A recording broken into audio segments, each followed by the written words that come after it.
দুটি জিনিস খুবই কষ্টদায়ক। একটি হচ্ছে যখন তোমার ভালোবাসার মানুষ তোমাকে ভালোবাসে কিন্তু তোমাকে বলে না। আর অপরটি যখন তোমার ভালোবাসার মানুষ তোমাকে ভালোবাসে না আর সেইটা সরাসরি বলে দেয়। কামনা আর প্রেম দুটোই হচ্ছে সম্পূর্ণ আলাদা।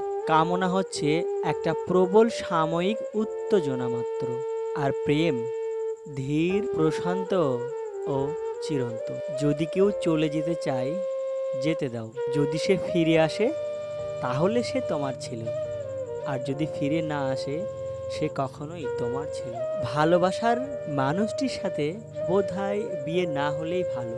বিয়ে হলে মানুষটা থাকে কিন্তু ভালোবাসা থাকে না, আর বিয়ে না হলে দুটোই থাকে, শুধু মানুষটাকে কাছে পাওয়া যায় না। মানুষ আর ভালোবাসার মধ্যে বেশি প্রিয়। মেয়েরা প্রথমবার যাকে ভালোবাসে তাকে ঘৃণা করে কিন্তু ভুলতে পারে না, কারণ প্রথম প্রেমের মানুষটিকে সবাই বিশ্বাস করে এবং মন থেকে ভালোবাসে। কাউকে ভালোবাসাটা অপরাধ নয়, অপরাধ হলো তাকে ছেড়ে দেওয়াটা।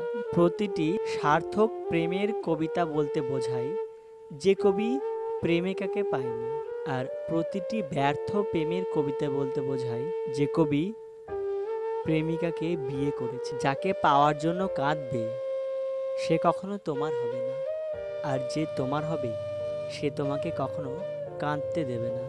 ভালোবাসা হচ্ছে এক ধরনের মায়া, যেখানে পুরুষরা এক নারীকে অন্য নারীর থেকে আলাদা চোখে দেখে, আর নারীরা এক পুরুষকে অন্য পুরুষের থেকে আলাদা চোখে দেখে। যার রাগ যত বেশি তার ভালোবাসার গভীরতাও ততটাই বেশি। আজকের ভিডিও এই পর্যন্তই। যদি ভালো লাগে অবশ্যই সাবস্ক্রাইব, লাইক, কমেন্ট করে পাশে থেকো। ধন্যবাদ।